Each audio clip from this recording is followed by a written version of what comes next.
Hello, YouTube fans, here again, and I figure why not with my favourite vampires. I'll compete it. After I complete this, I'll probably talk about the vampire movies. I'm not mad on. If there's some I miss, you've got to understand. There's been a lot of vampire films over the years. Some I'm going to miss will probably be Vampire Lovers. If I want to see Vampire Lovers, who's got lesbians, etc., I'll just watch fucking lesbian porn. Nothing against people's sexuality, but seriously, it takes a lot more than two lesbian vampires snogging the life out of one another to get me excited. There's been other good ones. One about, I can't remember the name of it now, but I do remember one where Di went around killing vampires. Date Hammer House film. It was a classic in '74. I remember the Circus of Vampires with the Doctor Who star. Do you remember the day that played with John Baker, who also married John Baker? You know, I'm on about the one who played a Manor. She played a vampire in one of her early roles. I'll probably give that a miss because, again, it's a good film, but I'll be there forever. I'll be there forever. So I'm not going to talk about Vampire Lovers. If I want to see that, I'll watch lesbian porn. Not to the Circus of Vampires. It is a dudden. Don't get me wrong, it's a dudden. And I'm not talking about them neither. But I'm going to talk about some I do like. To talk about the Draculas and so on. So fuck it. I've been blabbering on for half an hour. Get on with it. The ones I'm dodging at the moment, because they'll be the ones I dislike, is Dracula 72 AD. Dracula's Pacific Rights, which I call Pacific Rim Job. And the other one I'm going to be, that'll be on the not like list. I'm not going to talk about Dracula, which was a Bat Potatoes film of fucking Dracula, or The Hound of Dracula. Give me a fucking break. But I will talk about this one. Fanfitello's version of Dracula.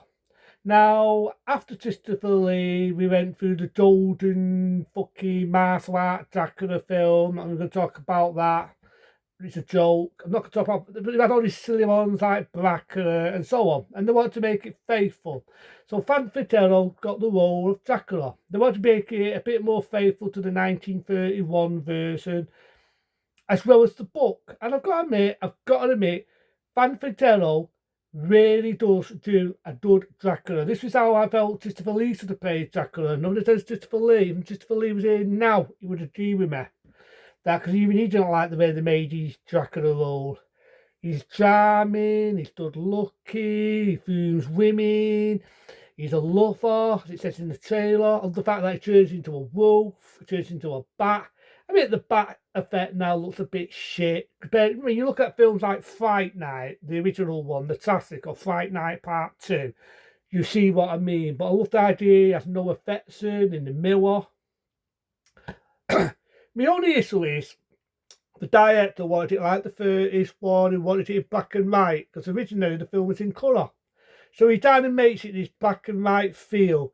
If I can ever get the colorized version before they fucking altered it and tried to make it look black and white, I will be ever so humble, because I just think the black and white times ruins it. It's just my opinion. Maybe people will love it. I just wanted the one how it originally was back in 1979. But it's still a dudden. It's still a dudden.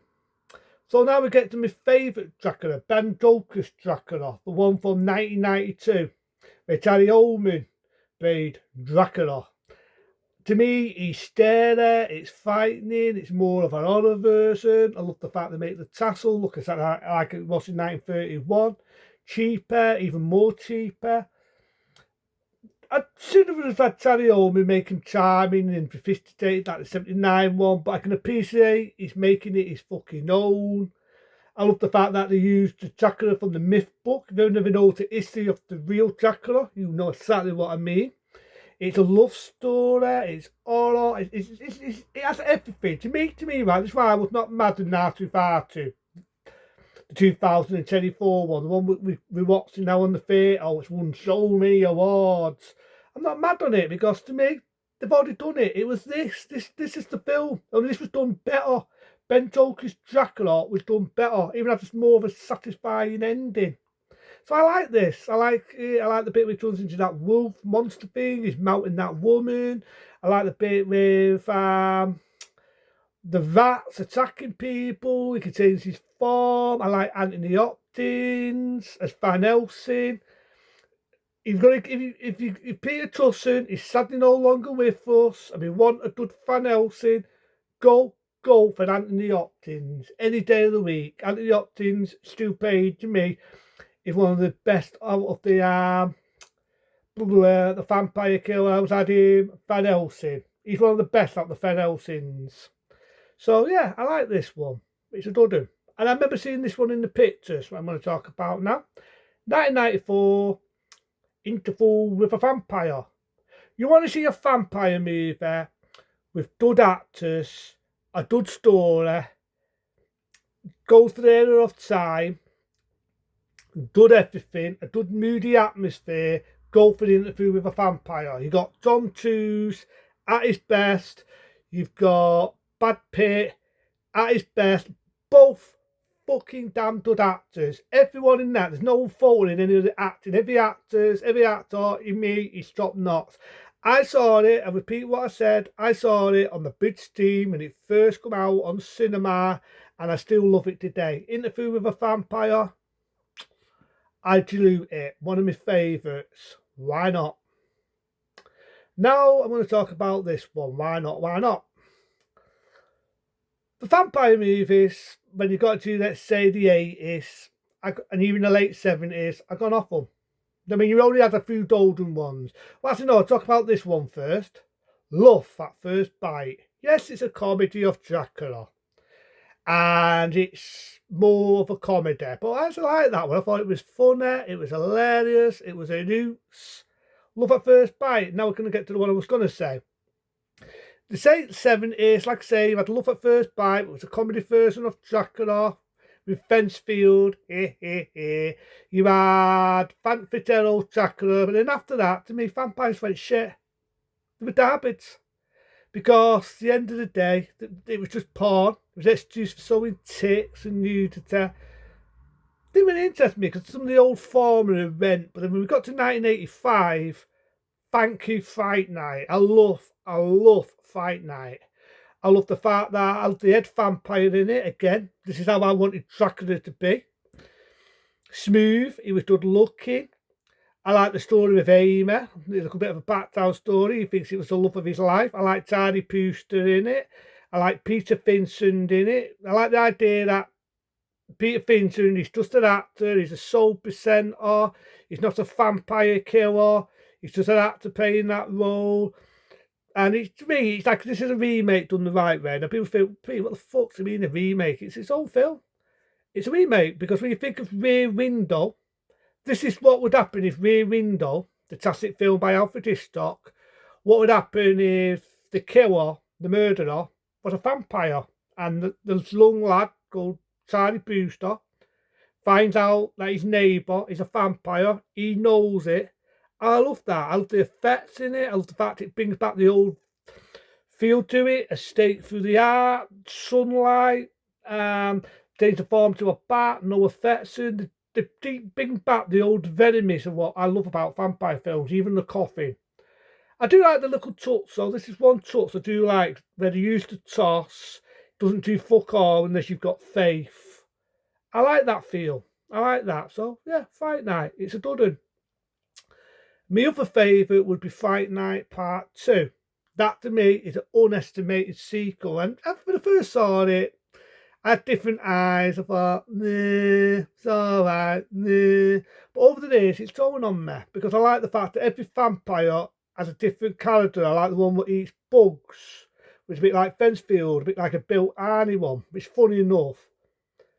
If you ever remember The Exterminator, and you got these punks and they pull thick knives at Arnie, and Arnie rams his hand in one of the tests and kills one of the punks. That's just the actor what plays sort of like a Bill Arney character, and also played the villain in Jobler. Little tip for you.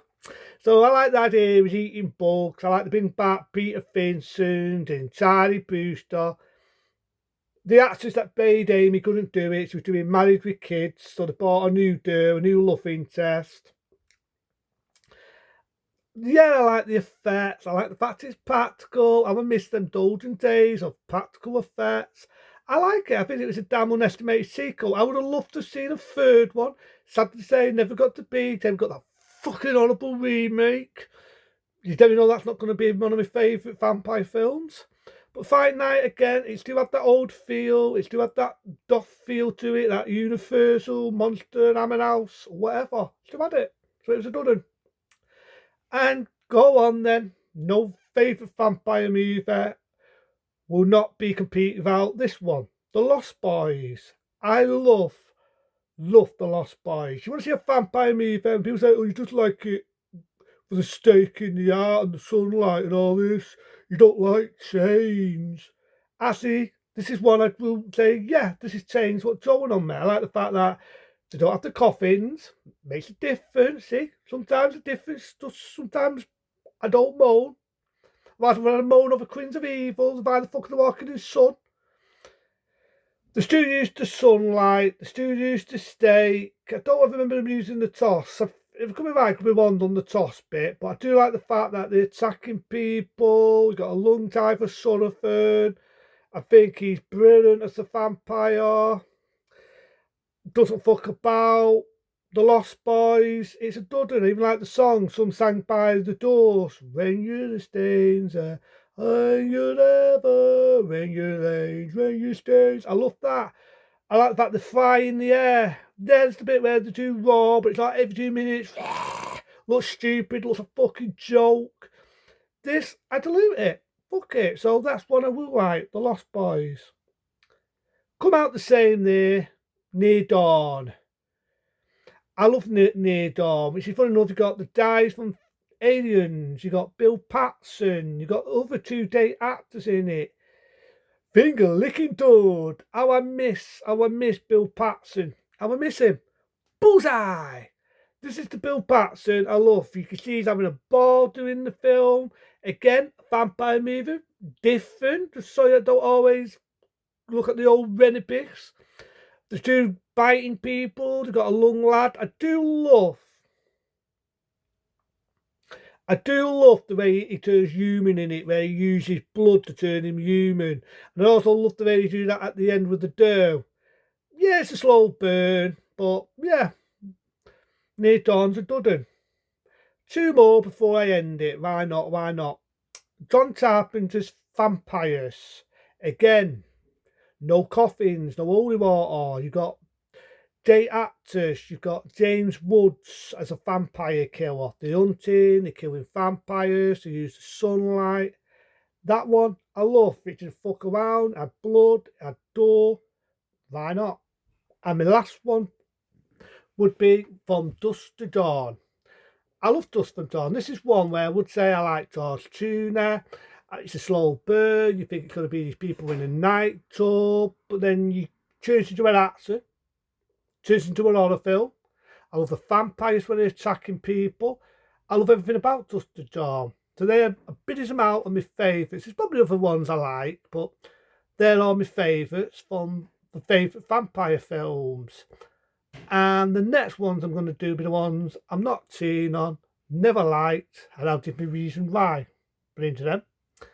Be safe. Be safe. I forgot the rest of the fucking words. Be safe, and I'll see you later.